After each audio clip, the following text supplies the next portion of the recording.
कृष्ण और सुदामा की दोस्ती से तो सब लोग वाकिफ़ ही होंगे।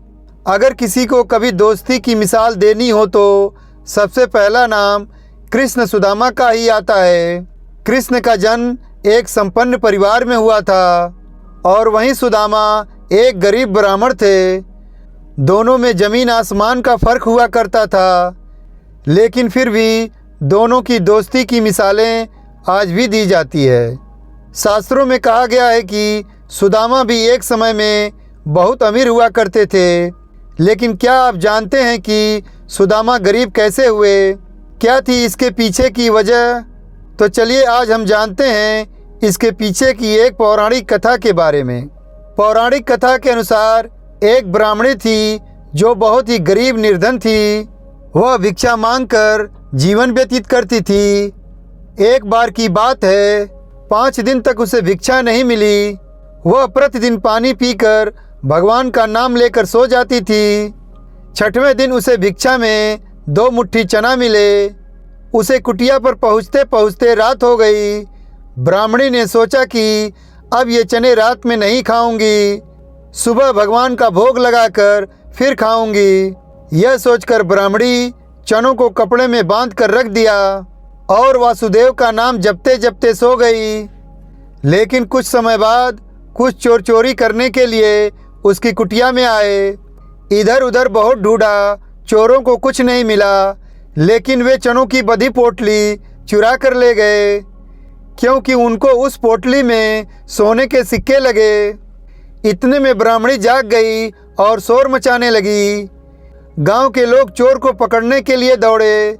चोर वह पोटली लेकर भागने लगे और पकड़ जाने के डर से चोर संदीपनी मुनि के आश्रम में छिप गए, जहां भगवान श्री कृष्ण और सुदामा शिक्षा ग्रहण कर रहे थे। कुछ समय बाद चोर उस आश्रम से भी भाग गए, लेकिन वे चनों की पोटली हड़बड़ाहट में वहीं भूल गए। इधर भूख से व्याकुल ब्राह्मणी ने श्राप दे दिया कि मुझ दिनहीन असहारा के जो भी चने खाएगा वह दरिद्र हो जाएगा। प्रातःकाल जब गुरु माता आश्रम में झाड़ू लगाने लगी और उन्हें वही चने की पोटली मिली। गुरु माता ने पोटली खोल के देखी तो उसमें चने थे। उसी समय सुदामा और भगवान कृष्ण जंगल में लकड़ी लाने जा रहे थे, तो गुरु माता ने वह चने की पोटली सुदामा को दी और कहा कि बेटा भूख लगे तो दोनों बांटकर खा लेना। सुदामा तो जन्मजात से ही ब्राह्मण ज्ञानी थे। ज्यों ही चने की पोटली सुदामा ने अपने हाथ में ली, त्यों ही उन्हें सारा रहस्य मालूम हो गया। सुदामा जी ने सोचा, गुरु माता ने कहा है यह चने दोनों बांटकर खा लेना, लेकिन ये चने अगर मैंने श्री कृष्ण को खिला दिए तो सारी सृष्टि दरिद्र हो जाएगी। मैं ऐसा नहीं करूँगा। मेरे जीवित रहते मेरे प्रभु दरिद्र हो जाएं, ऐसा कदापि नहीं होगा। इसी बात के डर से सुदामा ने जंगल में बारिश के समय सारे चने खुद खा लिए और दरिद्रता का श्राप सुदामा जी ने स्वयं ले लिया। लेकिन अपने मित्र श्री कृष्ण को एक भी दाना चने का नहीं दिया और सुदामा खुद गरीब हो गए।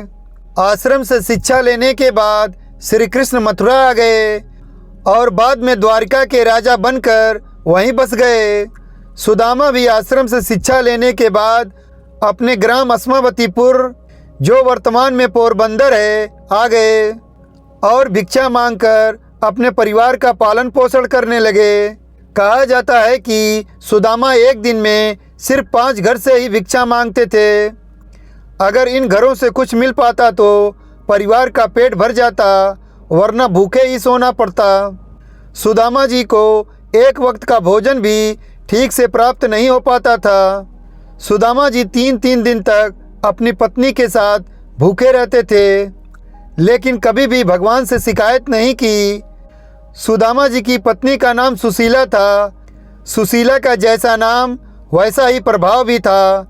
सुशीला कभी भी अपने पति से गरीबी की शिकायत नहीं करती थी। एक दिन सुशीला ने सुदामा से कहा, महाराज घर में बच्चे भूखे हैं, खाने को एक भी दाना नहीं है, मैं इनका पालन पोषण कैसे करूं? मैंने सुना है कि द्वारिकाधीश श्री कृष्ण आपके परम मित्र और बचपन के सखा हैं। और वो आपसे बहुत स्नेह करते हैं। आप कहते हैं कि मेरा मित्र द्वारिका का राजा है, तो आप अपने मित्र के द्वार पर मांगने क्यों नहीं चले जाते? सुदामा जी ने कहा, सुशीला, मैं मर जाऊंगा लेकिन मांगने नहीं जाऊंगा। कैसे जाऊं? वो मेरा मित्र है। सुशीला ने कहा, चलो ठीक है, आप अपने मित्र से कुछ मांगना मत, पर जाओ तनी भेंट तो कर आओ। अपने बचपन के मित्र से एक बार मिल तो आओ। सुशीला के आग्रह करने पे वे जाने को तैयार हुए, लेकिन सुदामा इस बात को लेकर चिंतित थे कि जब सालों बाद वह अपने बाल सखा से मिलेंगे तो कृष्ण को भेंट में देने के लिए उनके पास कुछ भी ना होगा। सुदामा जी कहते हैं, ठीक है सुशीला, मैं अपने मित्र कृष्ण से मिलने जरूर जाऊंगा, लेकिन घर में कुछ है जिसे अपने मित्र को भेंट स्वरूप दे सकूं। सुशीला ये जानती थी कि घर में खाने के लिए एक दाना नहीं है, सारे पात्र खाली पड़े हैं, लेकिन फिर भी रसोई घर में गईं और चुपके से घर से बाहर निकल और 4 घर गईं और 4 मुट्ठी चावल लेकर आईं। सुदामा जी को वो चावल एक फटे दुपट्टे में बांध दिए। दुपट्टा इतना ज़्यादा फटा था कि 4 तह करने पर भी फटा हुआ है, इतनी गरीबी है। 4 की 8 तह करने पर उन्होंने उस चावल की मुट्ठी को जैसे तैसे लपेटा और मिलने चल पड़े। सुदामा जी सोचते हैं कि भगवान श्री कृष्ण द्वारिका का राजा है और मैं एक गरीब ब्राह्मण, शायद मेरा मित्र कृष्ण मुझे ना मिले। वे कई दिन की यात्रा करके द्वारिका पहुँचे। द्वारिका में द्वारपाल ने उन्हें रोका। मात्र एक ही फटे हुए वस्त्र को लपेट गरीब ब्राह्मण जानकर द्वारपाल ने उन्हें प्रणाम कर यहाँ आने का आशय पूछा। तब सुदामा ने द्वारपाल को बताया कि मैं श्री कृष्ण का मित्र हूँ, तो द्वारपाल को आश्चर्य हुआ। फिर भी उसने नियमानुसार सुदामा जी को वहीं ठहरने को कहा और खुद महल में चला गया। और द्वारपाल ने श्री कृष्ण जी से कहा, प्रभु, द्वार पर एक ब्राह्मण खड़ा है जिसके सर पर न पगड़ी है और तन पर एक फटा पुराना वस्त्र है, जिसकी हालत जीर्ण पर्ण है, और तो और जूते भी नहीं हैं, जिसके पैर में बीवाइयाँ फट रही हैं। प्रभु, वो आपको अपना मित्र कह रहा है और उसने अपना नाम सुदामा बताया है। भगवान श्री कृष्ण के पैरों में कोई चप्पल ना कोई जूती। सुदामा जी का नाम सुन ज्यों ही नंगे पांव दौड़े। मुकुट गिर गया भगवान का और कहीं पर पीताम्बर उलझ रहा है।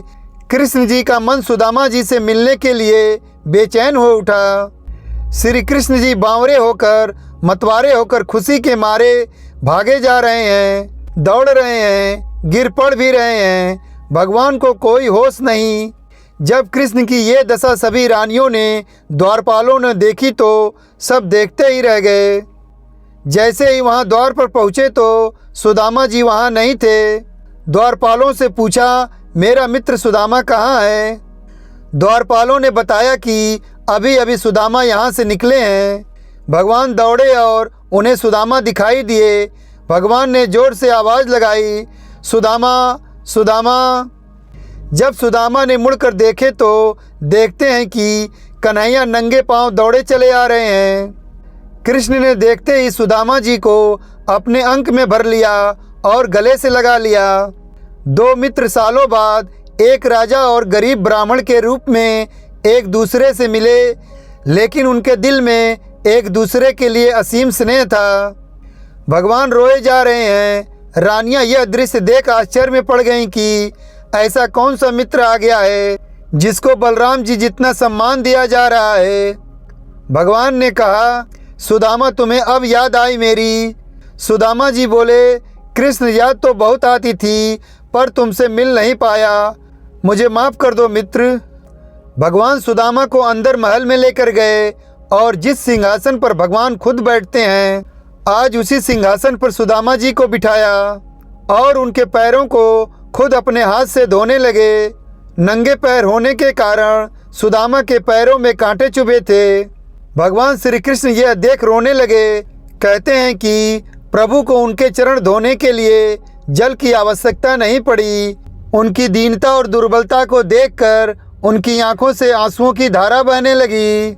स्नान भोजन आदि के बाद सुदामा को पलंग पर बिठाकर श्री कृष्ण उनकी चरण सेवा करने लगे और गुरुकुल में बिताए दिनों की बातें करने लगे। बातों ही बातों में यह प्रसंग भी आया कि किस तरह दोनों मित्र वन में संविदा लेने गए थे और रास्ते में मूसलाधार बारिश होने लगी तो दोनों मित्र एक वृक्ष पर चढ़कर बैठ गए। सुदामा के पास एक पोटली में दोनों के खाने के लिए गुरु माता के दिए हुए चने थे, किंतु वृक्ष पर सुदामा अकेले ही चने खाने लगे। चने खाने की आवाज़ सुनकर श्री कृष्ण ने पूछा कि क्या खा रहे हो मित्र? उन्होंने कहा, कुछ खा नहीं रहा हूँ, यह तो ठंड के मारे मेरे दांत कड़कड़ा रहे हैं। भगवान मन में हंसते हैं कि उस दिन चने छिपाए थे और आज तंदुल छिपा रहा है। भगवान श्री कृष्ण प्रत्येक व्यक्ति के हृदय की सभी बातें जानते हैं। वे प्रत्येक व्यक्ति के संकल्पों एवं कामनाओं से अवगत हैं। इसलिए वे सुदामा के आने का पूरा कारण जानते थे कि वो अत्यंत ही दरिद्र हैं और अपनी पत्नी के आग्रह पर ही उनके पास आए हैं और उनके लिए चावल का प्रेम पूर्ण भेंट भी लाए हैं, किंतु संकोच के कारण मुझे देने से हिचक रहे हैं। अतः उन्होंने सुदामा को कई बार कहा, मित्र भाभी जी ने मेरे लिए कुछ तो भेजा होगा जिसे तुम मुझसे छुपा रहे हो और खुद ही पूरा खा लेना चाहते हो। लेकिन सुदामा जी बार बार इस बात को टाल देते कि ऐसा कुछ भी नहीं है। श्री कृष्ण के बार बार संकेत करने पर भी सुदामा चावल की पोटली कृष्ण जी को नहीं दी।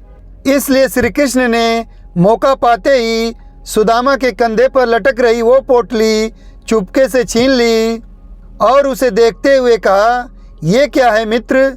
इससे पहले सुदामा कुछ बोल पाते तुरंत ही कृष्ण ने चावल की पोटली खोल और कहा, प्रिय मित्र, तुम मेरे लिए इतना बढ़िया स्वादिष्ट चावल लाए हो और मुझसे अभी तक छिपा रहे थे। मुझे विश्वास था मेरी भाभी जी ने मेरे लिए कुछ न कुछ तो अवश्य भेजा होगा। उन्होंने सुदामा को प्रोत्साहित करते हुए कहा, मेरे ये विचार हैं कि चावल की इतनी मात्रा केवल मुझे ही नहीं बल्कि यहाँ मौजूद सभी को संतुष्ट करेगी। जब श्री कृष्ण सुदामा जी से इस तरह से वार्तालाप कर रहे थे तब उन्होंने झट से पोटली में से एक मुट्ठी चावल उठाया और तुरंत मुंह में डाल लिया। इसी प्रकार उन्होंने दूसरी बार भी किया। भगवान कृष्ण जी ऐसा करते ही उन्होंने संपूर्ण संसार की ऐश्वर्य आदि सुदामा जी के घर में स्थापित कर दिया। भगवान कृष्ण को इस तरह चावल खाता देख सभी देवता घबरा गए। यदि भगवान कृष्ण ने ये पूरा चावल खा लिया तो ये पृथ्वी तो जाएगी ही, साथ में वो अपना बैकुंठ भी सुदामा को अर्पण कर देंगे। सबको इससे बचाने के लिए भाग्य लक्ष्मी माता देवी रुक्मणी ने श्री कृष्ण जी का हाथ पकड़ लिया और कहा, जब से सुदामा जी की शादी हुई है तो आपकी भाभी मेरी भी भाभी हुई ना, तो इस स्वादिष्ट चावल पर सिर्फ आपका कैसे हक हो सकता है। यही कहते हुए वो चावल की पोटली भगवान कृष्ण के हाथ से छीन ली और स्वयं ही खा गईं। देवी रुक्मणी के ऐसा करते ही समस्त दुर्लभ ऐश्वर्य सुदामा जी को स्वयं ही प्राप्त हो गए। फिर सुदामा ने अपने परिवार आदि के बारे में बताया, लेकिन अपनी दरिद्रता के बारे में कुछ नहीं बताया। अंत में प्रभु ने सुदामा को सुंदर शैया पर सुलाया। फिर दूसरे दिन भरपेट भोजन कराने के बाद सुदामा को विदाई दी, किंतु विदाई के दौरान उन्हें कुछ भी नहीं दिया। रास्ते भर सुदामा सोचते रहे कि हो सकता है कि उन्हें इसी कारण से धन नहीं दिया होगा कि कहीं उनमें अहंकार न आ जाए। यह विचार करते करते सुदामा अपने मन को समझाते हुए जब घर पहुँचे तो देखा उनकी कुटिया के स्थान पर एक भव्य महल खड़ा है और प्रत्येक वस्तु आश्चर्य रूप से बदल चुकी है। ये देखकर सुदामा को कुछ समझ नहीं आ रहा था। वो आसपास के लोगों से पूछने लगे कि पहले यहाँ पर मेरी कुटिया रहती थी, वो सब कहाँ गया। महल के सेवकों को कुछ भी पता न था कि ये व्यक्ति कौन है और कहाँ से आया है, इसलिए उन्होंने इसकी खबर तुरंत ही सुदामा की पत्नी सुशीला को दी, जो उस महल की मालकिन थी। सेवकों ने कहा, महारानी जी, द्वार पे एक दरिद्र ब्राह्मण आया है और कह रहा है, यहाँ पर मेरी कुटिया थी, मेरी कुटिया कहाँ गई? ये सब सुनकर सुशीला जी अत्यंत खुश हो गईं और कहा, वो कोई और नहीं बल्कि वो तुम्हारे महाराज ही हैं। सब जल्दी से उनके स्वागत की तैयारियां करो। जिसके बाद खुद सुशीला जी आरती की थाली लेकर सुदामा जी के सामने आईं। पहली बार अपनी पत्नी को इतना गहनों से लदा देखकर सुदामा जी की आंखें चौंधिया गई और वो समझ नहीं पा रहे थे कि ये देवी कौन है। सुदामा जी को देखते ही उनकी पत्नी उनके चरण पकड़े और अपना परिचय दिया। तब सुदामा जी को पता चला ये कोई और नहीं बल्कि उनकी पत्नी सुशीला ही है। इसके बाद सुशीला ने सुदामा जी का हाथ पकड़कर महल के अंदर ले गईं। लेकिन उस महल को देखते ही सुदामा जी एक तरफ से अपने परिवार के लिए खुश थे कि उन्हें अब गरीबी का सामना नहीं करना पड़ेगा। दूसरी तरफ अंदर ही अंदर बहुत दुखी हो रहे थे कि यदि मैं इन सब में लिप्त हो गया तो भगवान के लिए समय ही नहीं निकाल पाऊंगा, मैं भी लोभी आलसी हो जाऊंगा। वो सब कुछ समझ गए ये किसी और नहीं बल्कि उनके मित्र श्री कृष्ण का सब किया धरा है और इसीलिए उन्होंने मुझे आते समय कुछ भी नहीं दिया। अब सुदामा जी की आंखों से आंसू बहने लगे थे और दुखी मन से महल से बाहर निकल आए और कहने लगे, हे भगवान, मैं क्या करूंगा इन सब का? मुझे तो इन भौतिक वस्तुओं और ऐश्वर्य की तनिक भी चाह नहीं है। मैं तो केवल आपकी भक्ति में ही खुश रहना चाहता हूँ। मैं इस बड़े महल में नहीं रहना चाहता। सुदामा जी को इस प्रेमपूर्ण भक्ति को देखकर स्वयं श्री कृष्ण वहाँ प्रकट हो गए और उन्होंने सुदामा से कहा, प्रिय सुदामा, तुम मेरे सच्चे भक्त हो।